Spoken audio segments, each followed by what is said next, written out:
కీలకమైనటువంటి క్వశ్చన్ వెడమ బుజ్జు అక్కడ ఎవరైతే ఎమ్మెల్యేగా గెలిచారో సామాన్య కుటుంబం నుంచి వచ్చి కాంగ్రెస్ పార్టీ టికెట్ మీద గెలిచారో మొదటిసారి అసెంబ్లీ ఎన్నికల్లో ఫస్ట్ టైం ఆయన పనితీరు ఎలా ఉంది అంటే బాగుంది అనే వాళ్ళ సంఖ్య దాదాపు 45.45% ప్రజలు, బాగోలేదు అనే వాళ్ళ సంఖ్య 39.39% ప్రజలైతే మెరుగుపరుచుకోవాలనే వాళ్ళ సంఖ్య దాదాపు 15% పై చిలుకగా ఉంది.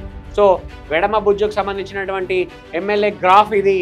ఈ 2 సంవత్సరాల పరిపాలనలో ఆయనకు సంబంధించి సంతృప్తిగా ఉన్నారనే వాళ్ళ సంఖ్య ఎక్కువగా ఉంది, నెగటివ్ కూడా ఎక్కువగానే ఉంది. కానీ డిసైడింగ్ ఫ్యాక్టర్ ఆబ్వియస్గా మెరుగుపరుచుకోవాలనే వాళ్ళ సంఖ్య ఎక్కువగా ఉంది. దీన్ని బట్టి రాబోయే రోజుల్లో గ్రాఫ్ మారే అవకాశం ఉంది. నియోజకవర్గాలకు సంబంధించినటువంటి శాంపుల్స్ విశ్లేషించినటువంటి ఆధారంగా వచ్చినటువంటి రిజల్ట్స్ చూస్తున్నాం కదా, కేవలం పేపర్ శాంపుల్సే కాదు, ప్రజలు కూడా ఏమనుకుంటున్నారో, ప్రజల అభిప్రాయం ఎలా ఉందో కొన్ని వీడియోల్ని చిత్రీకరించింది తెలుగు 360. అది సంబంధించినటువంటి రిజల్ట్స్ కూడా ఇప్పుడు మనం చూద్దాం. ఇప్పుడు నియోజకవర్గంలో కాంగ్రెస్ వచ్చిన కాంచెలు 20 నెలల నుండి ఎట్లా ఉంది అన్న? ఇద్దరి ఖానాపూర్ రోడ్ ఉంది, ఇద్దరి నుంచి ఇద్దరు బాగా గుంతలు అయినాయి, టెండర్ అయింది, ఇంకా కాంట్రాక్ట్ స్టార్ట్ కాలే, మాకు చాలా ఇబ్బంది ఉంది రోడ్ తోటి. కేసీఆర్ బాగుండేనా ఇప్పుడు బాగుంది? కేసీఆర్ అప్పుడు బాగా లేకుండా ఇప్పుడు సెంట్రల్ గవర్నమెంట్ తర్వాత స్టేట్ గవర్నమెంట్ కలిసి ఇస్తున్నారు కదా, అయితే ఇప్పుడు పర్వాలేదు. ప్రస్తుతం బాగానే చేస్తున్నారు. కేసీఆర్ ఉన్నప్పుడు కాళేశ్వరంలో అవినీతి జరిగిందని అంటారు కదా, అది కరెక్టే కదా. సర్పంచ్ లేరు ఊళ్ళో, సర్పంచ్ అది కూడా ప్రాబ్లం. ఎన్నికలు జరిగితే వ్యవస్థ సిస్టమేటిక్ నడుస్తుంది కదా. ఏ పార్టీ వైపు చూస్తారు ప్రజలు? బీజేపీ వైపు.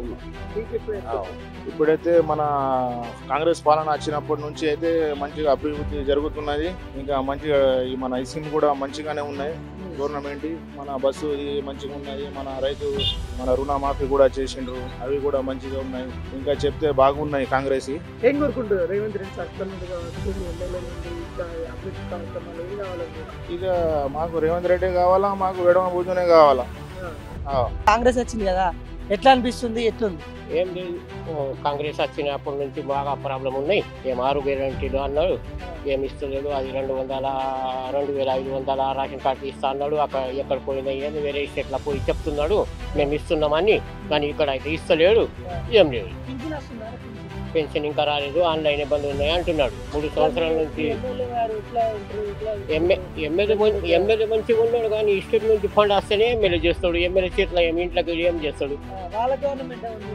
గవర్నమెంట్ ఉంది కానీ మొత్తం స్టేట్లో శాంక్షన్ కావాలి కదా. అది 2,500 ఎమ్మెల్యే ఇంటికి రాదు, అది రేవంత్ రెడ్డి ఇస్తేనే ఇస్తాడు. కేసీఆర్ అంటే దేవుడు అందరి కోసం. ఇప్పుడు అందరూ ఒక రూపాయికి పరిచయం ఉండవు.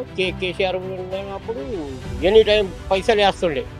దళిత బంధు, రైతు బంధు, ఇది అది రుణమాఫీ, అది మొత్తం కేసీఆర్ పీరియడ్లోనే వచ్చింది. ఇప్పుడు కాంగ్రెస్ పీరియడ్లో ఏం వస్తలేదు, ఏం లేదు. 1 రూపాయి ఎవ్వరికి ఏమీ లేదు. పెన్షన్లు అంటే పెన్షన్లు హ్యాండిక్యాప్లు 3 సంవత్సరాలు అయింది.